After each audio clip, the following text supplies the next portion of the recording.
Joining me right now to talk about this deal is the CEO and founder of Infido, Tanmay Jain, and one of his investors, Ritesh Malik, founder of Oyo acquired Innovate. Gentlemen, thank you so much for speaking to us on Startup Street.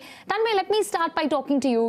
Apart from Y Combinator coming on board, the list that I just called out, it has a lot of reputed individuals, founders, CEOs who are backing now your startup. What made them come on board and bet their money on you? Well, thank you so much, Megha. I think something I've had an affinity for from day one is to actually respect entrepreneurs and investors who've actually started companies. So even though we had a lot of investor interest, my priority was to bring in folks who can actually help me grow the story. And I think one of the biggest reasons why they came on board is as CEOs themselves, they could relate with the problem. For example, Ritesh at Oyo, even if you take Piyush at Lenskart, you mentioned Byju's earlier today, they all use Amber and they relate with the problem because they face it on ground zero, which is essentially how do you deal with employee health, how do you deal with employee performance and so on and so forth as your company scales up. But I think that's number one. Number two, of course, is the fact that we're cash flow positive and we've tried to maintain that for the last 4 years. It's only because of COVID that this year we had to sort of get some reserves and scale into Southeast Asia at a time where nobody would think about scale. Yeah. Okay. The fact that you said that some of these investors have been your customers, and in fact, Ritesh, who's with us on this panel, is one of them. He has himself used the product, and what Amber is, we'll talk about that in just a bit. But Ritesh, same question to you. What made you turn from a customer to an investor when it comes to Infido? So Megha, I invest in product-first companies. Having used Amber, I know the kind of value we have extracted out of intelligence which the platform offers. It gives you a massive clarity and a wide perspective across the workforce, which indeed helps you take better decisions, especially for stakeholders who are not able to actually see from the bottom up. So I believe, and of course, it's all about the founder. Tanmay is one of the most passionate, product-focused people I know of. I still remember our first meeting, and it actually lasted for almost 4.5 hours, and it was fabulous. And I believe that in a post-COVID world where the workforce would be more disintegrated, it would be more hybrid and not assimilated in a particular office, I believe that HR NPS, the net promoter score of a company, of the way it treats its employees and their welfare, would be at the epicenter of every decent company on the planet. And I believe that adoption of platforms like Infido would increase in the future. All right. Trust Ritesh to become your cheerleader and narrate, a young founder's story that passionately. But let's not keep our viewers guessing. Amber essentially is Infido's employee experience bot, which essentially helps in HR functions like measuring employee engagement, analyzing individual employee and organizational sentiment, and even predicting attrition. So, Tanmay, I will let you do the explaining and tell us how it works. So it's pretty simple, right? In 2016, we had this idea, what if we have an individual who would speak to, say, all 10,000 employees at Oyo or any other company out there and understand how employees feel at an individual level. And then, of course, at the end of it, go back to CEOs, CHROs, and tell them who is happy, who is not happy, which function to focus on, which location to focus on.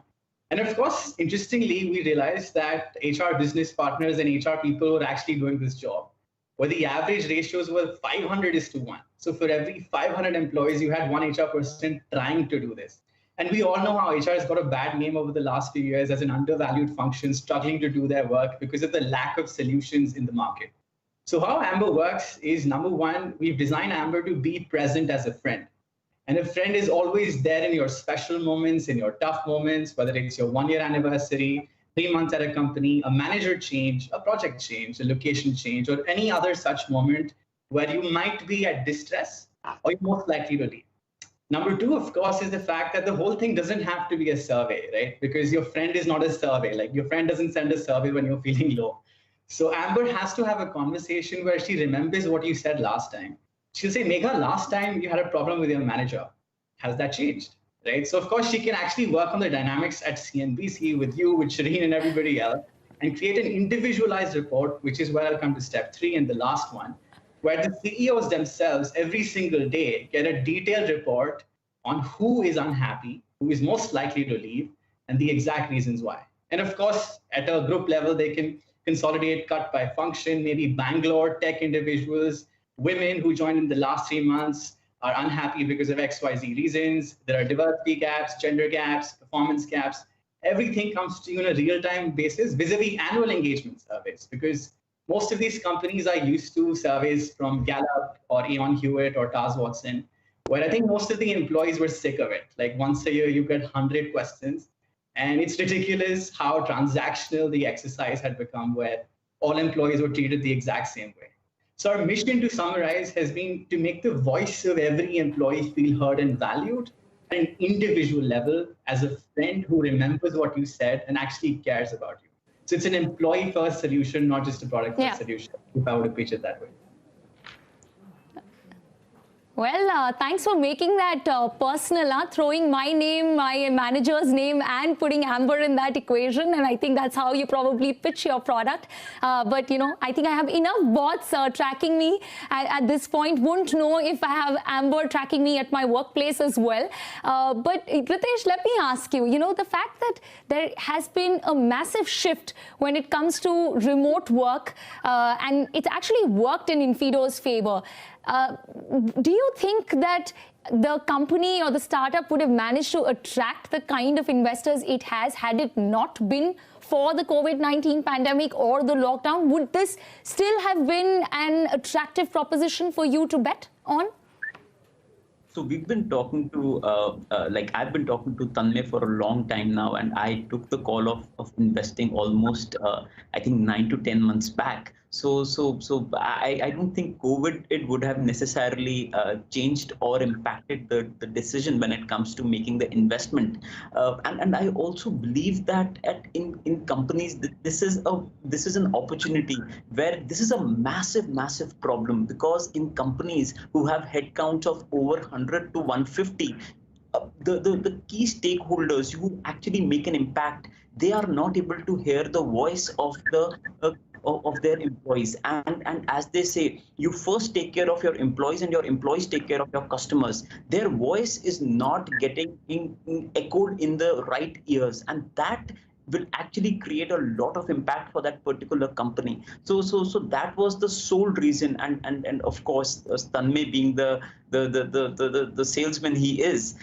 which actually motivated personally to actually invest in Infido. Saw that. Yes, we saw that. We saw a glimpse of that right now on Startup Street. But Tanmay, before I wrap up this conversation, the fact that you are one of the few companies which is a part of the summer batch of Y Combinator's 2020 batch, talk to us about how this batch is going to be different from the previous years. Of course, I'm assuming this is going to be remote, but help us understand how you're going to be working with Y Combinator this time around. I think one of the best things that Y Combinator brought us this year was the fact that it's remote, because I was not inclined towards going to the Bay Area because it's all based in India. So the fact that it's remote, where everything can be done from our desk while being close to our teams in Delhi, Gurgaon, I think that was amazing. But that's the obvious bit, right? The bit that's not obvious is that this year on demo day, where only 500,000 investors used to come, the predicted number of investors is about 2,000 investors, because demo day is 100% online. And just to summarize, demo day is essentially an event where all YC startups of the batch get to pitch together. And since we're all pitching together, all the 2,000 investors are going to be watching us live on 24th of August, as far as I remember. So the fact that there are so many startups that can join YC because it's virtual, and the investors can also come because it's virtual, I think that's amazing. Okay, well, good luck for the demo day, and good luck for that. And hopefully YC would be using your product very soon to manage the kind of traffic that they have been, or they will be seeing this time around. But Tanmay and Ritesh, thank you so much for being with us on Startup Street. We wish you the very best.